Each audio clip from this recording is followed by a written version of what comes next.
Yo! What's up mga idol? So ngayon, panibagong tatuan at panibagong kagawapuhan na naman tayo mga idols, no?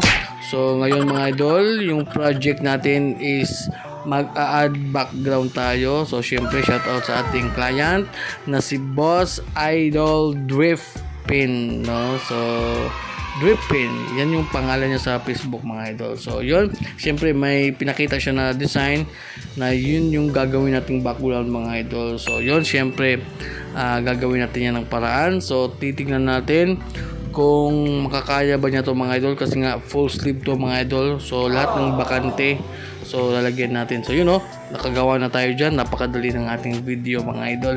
So yung mga needles na ginamit natin dito mga idol ay tatlong sizes mga idol.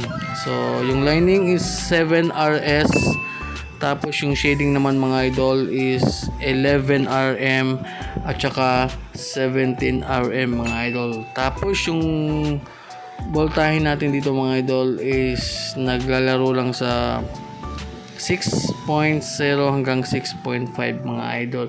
So syempre yun, natapos na tayo mga idol. So yun, napakabilis mga idol. So after ng 5 oras na tatuan, so 5 hours of session mga idol or 5 hours of paint.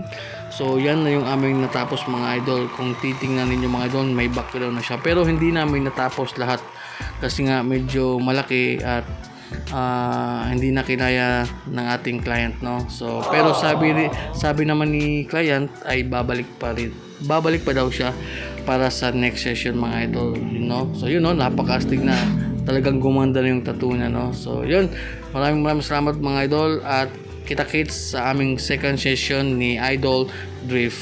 So yun, good luck.